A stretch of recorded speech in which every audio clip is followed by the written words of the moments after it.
Welcome to New York, Quebec, and the water route to the center of the world. This is bonus episode 17, Folklore and Legend of the French Antilles. I love stories of cryptid creatures and folk legends. They are very useful indicators of cultural makeup. I was listening to a major podcast on the topic, and the presenter made an interesting point. He said that overseas legends are much more pure, while New World ones tend to get completely diluted. He mentioned tracking down these stories in places like Asia and Africa, while being met with extreme suspicion that he would somehow harm these cultural artifacts. Is there something unique about New World culture that encourages further hybridization of cultural folklore and welcomes radical individual interpretations to the table? Every tale I encounter is richly packed with incredible tidbits that both represent the syncretic roots and map the development of these unique societies through time. In previous Halloween specials, I've discussed phenomena such as demonic possession and witchcraft in Quebec, where the tales illuminated the immigrant experience and demonstrated how women were carving out their own sphere of societal influence on the northerly syncretic frontier. I also discussed how stories of the loup-garou or werewolf in Quebec demonstrated cultural continuity across a severed geopolitical connection. In this episode, we'll turn our attention south to the Caribbean basin, where we'll explore the legends of the rougarou in Louisiana, the Jet Rouge of Haiti, and the Sucouillant of the southern French Antilles. How does warm water, lush sandy beaches, or immense swamps connect to our story of New York and Quebec? That's an answer that can be found in the aftermath of the French and Indian War, where Louisiana is finally severed from French control during the dismantling of Nouvelle France, and much of the southern French Antilles experienced foreign occupation and a cycle of warfare that would not cease for almost 50 years. While Louisiana and the islands of the southern Antilles experienced their societal upheaval starting in 1763, Saint-Domingue, or the future Haiti, would be set ablaze in 1791, as slaves sought their freedom amidst the turmoil of the French Revolution. As is the case with Quebec, war and trauma play a huge role in the formation and continuous development of these folkloric tales. Whether it was the inhuman condition of slavery, or the forced cultural severance from the motherland, individual and public traumas are the canvas upon which these stories are painted. So let's start with Louisiana and the legendary werewolf-like creature locals call the rougarou. At the very start of the French and Indian War, the former French province of Acadia was forcibly depopulated of its French inhabitants. Over 13,000 Francophone settlers would be deported against their will starting in 1755. Several thousand of these settlers would make their way toward the newly acquired Spanish possession of Louisiana. Here, they were resettled originally as a bulwark against native and British intrusion from the north, but eventually made their way south into the bayou country surrounding New Orleans. The Cajun cultural development was ongoing when these northerly cousins were thrown into the mix of native African and Spanish cultural influences. African slave imports had started in 1719, and a thriving syncretic religious culture had already taken shape on the plantations of southern Louisiana, eventually referred to as voodoo. This system mixed West African belief sets with that of French Catholicism.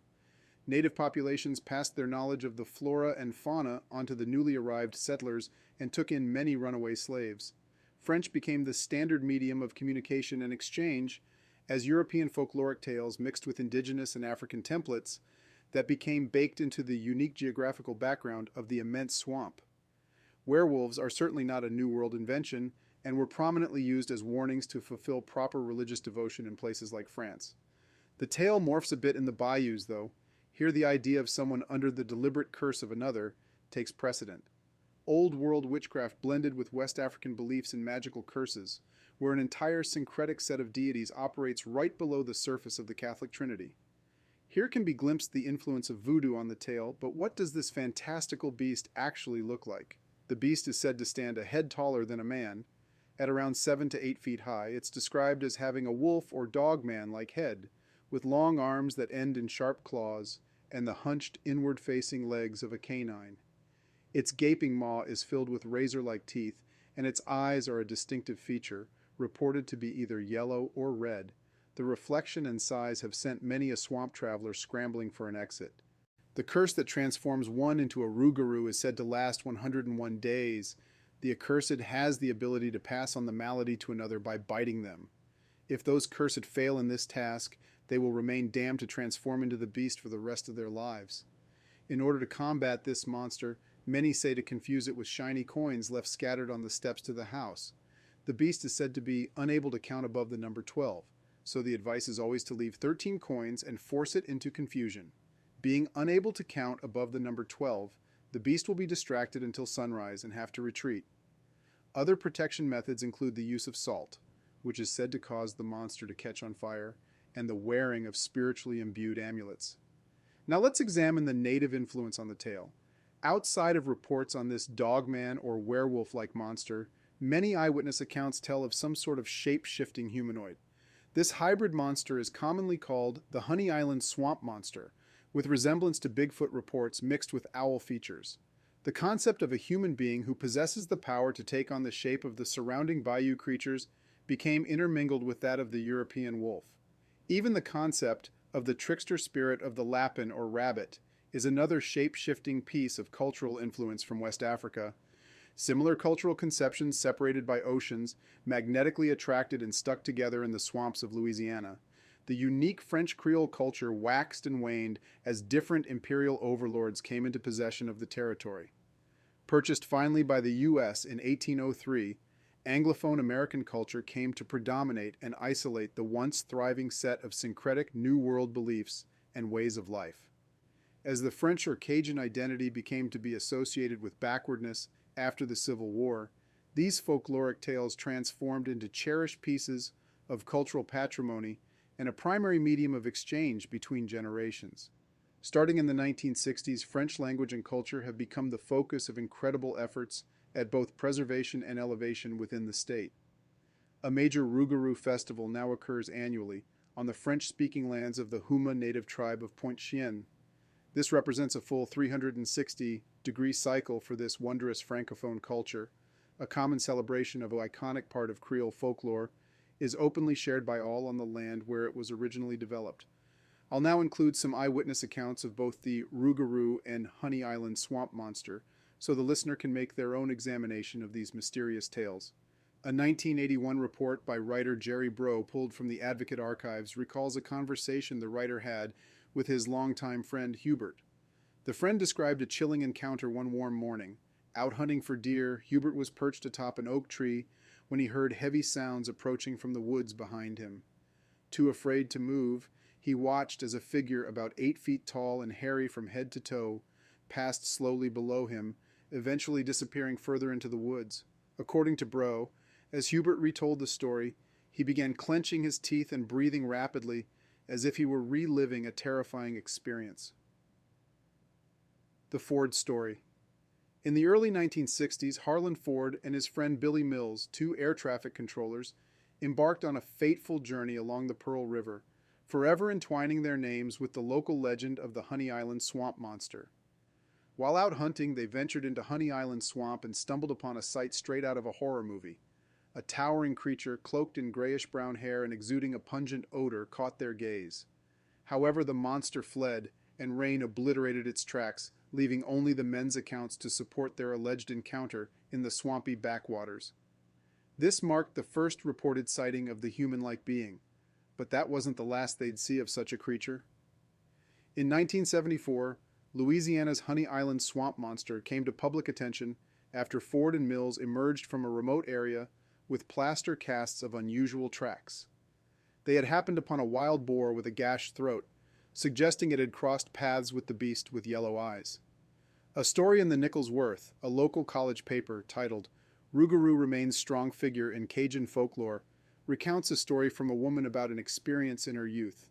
She says a local boy was being followed by a dog when he decided to cut it with his pocket knife.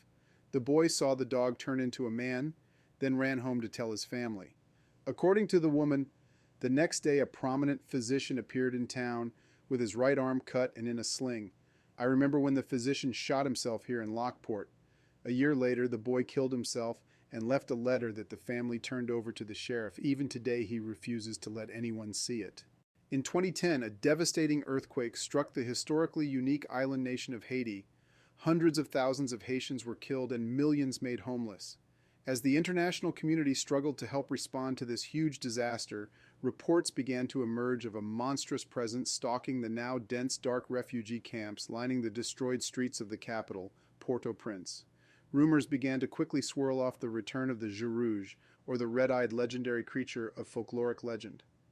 Said to resemble the loup-garou of Quebec or the roux-garou of Louisiana, this beast was supposedly the result of opportunistic voodoo practitioners taking advantage of the societal upheaval, or that the natural disaster had drove the beast from its hiding spot. Sadly, children became the prime victim for this supposed beast, kidnapping or viciously mutilating the unsuspecting kids who lay vulnerable under tarps. Reuters covered the neighborhood watch groups and patrols that sought out the beast and tried to prevent the nightly horror through public lynchings. The sad truth was soon revealed. Poor children were indeed being kidnapped and smuggled by human trafficking gangs, some even being sold by their desperate parents. It's little wonder that Haitians have used their unique syncretic culture to insulate and interpret a tragic historical record. Despite the unspeakable horrors of slavery, financial ruin, foreign occupation, dictatorships, and countless natural disasters, Haitian Creole culture has remained vibrant and evolving. Being a product of the only successful slave revolt in the Caribbean, the nation maintains very strong African roots that strongly influenced the French syncretic exterior. Here can be found the set of beliefs called voodoo transmitted by slaves originating in Benin. The core concepts of this system include the belief in an all-powerful creator being, intercessional spirits, and the categorizing of such around natural and societal needs, along with the worship of ancestors and the use of altars in nature. Group processionals and drumming accompanied the ritual dancing and offerings that helped frame many required acts of worship. Once on the island, slaves were banned from practicing their faith, but were forced to learn and adopt the Catholic faith of the French plantation owners. While banned from almost all other forms of public expression, those in bondage learned they could use the Catholic religion as both a channel for expression and a cover to continue their devotion to their old gods. Soon a mixture of old and new beliefs melded and developed amongst the enslaved population. The summoning of helpful spirits became intermeshed with Catholicism's fear of the devil, giving a cursed or malevolent bend to what was previously seen as an attempt to divine aid from the heavens. Voodoo priests are said to be able to summon the monster, but not control it directly. Other versions say that someone can willingly become a servant of a dark spirit and become imbued with these shape-shifting powers. As mentioned earlier, much of the legend revolves around the Jour Rouge and children. Kids are said to be its preferred target, though it doesn't hunt them using brute strength.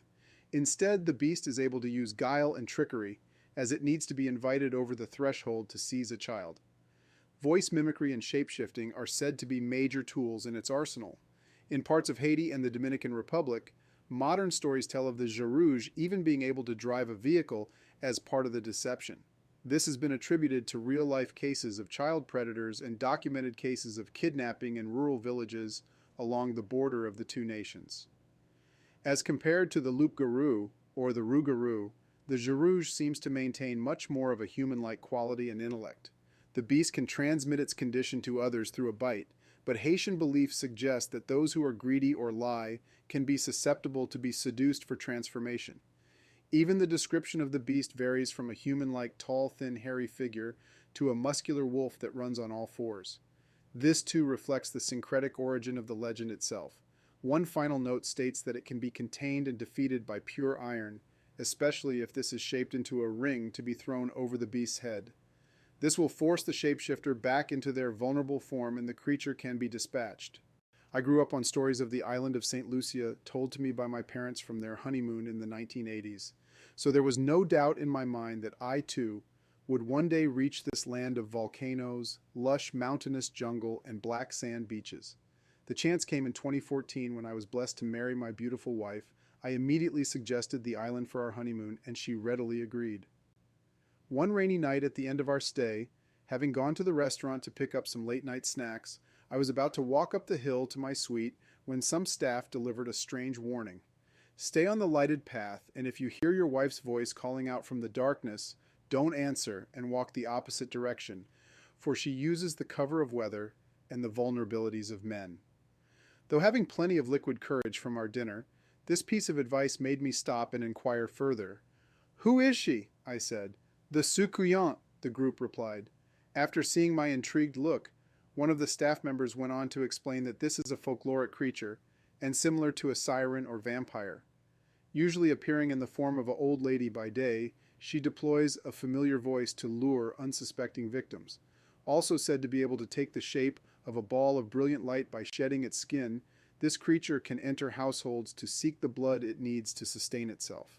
This monster can be defeated by salt and also can be hampered by spreading grains of rice, which legend says the Sukuyant must count. Its true vulnerability is the hidden space in which it stores its skin during its nightly forays into the countryside. Caves and trees are said to be prime locations, but the creature will be destroyed if it has no skin to place back on during the day.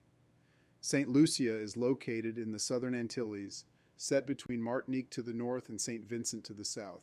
Its breathtaking natural scenery and welcoming Creole culture make it one of the most desired destinations in the Caribbean to this very day. Historically, the island has changed hands between French and British 14 times, eventually split between the two nations, finally emerging under a British flag in 1814, but retaining a significant French Creole culture and connections to nearby Francophone islands.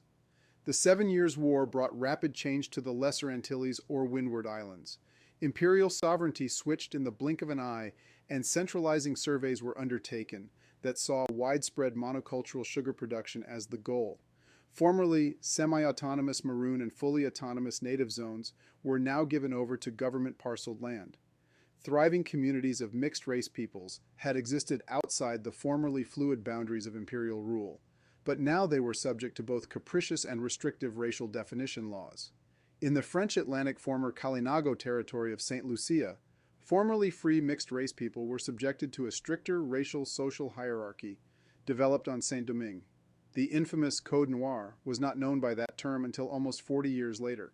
Proclaimed by Louis XIV in 1685, the collection of slave codes was originally referred to as the Edict of March 1685. It slowly morphed into the Ordinances and finally the shorthand term of Black Codes by 1720 in the French Antilles. Historian Brett Rushforth writes, "The law grew out of a series of power struggles between the enslaved and their would-be masters. These struggles, first registered in local acts designed to solve immediate human problems, expressed masters and slaves, opposing interpretations of slavery, and competing aspirations for life in the colonies. This reveals not only the ideals of French masters, but also the actions of enslaved Africans and Indians, whose daily assertions of their own humanity challenged the fiction of their status as property. As racial hierarchies solidified, it was the mixed-race free Creole women who became targets of European authorities. Their social independence and freedom of movement set inappropriate standards for the enslaved population, and authorities feared their continued privileges would lead to the creation of another social class not beholden to the current model. The leading role these women usually took in the syncretic communities on the islands became the target of both the official ire and cultural containment. Similar to stories of witchcraft that sought to label and constrain women seen as bucking the societal trend or existing on the outskirts of said society, stories of the Sukuyant sought to rein in women, whose actions seemed to threaten the racial and moral boundaries of the time. Thanks so much for listening to New York, Quebec, and the water route to the center of the world, and I hope you have a spooky 2023 Halloween.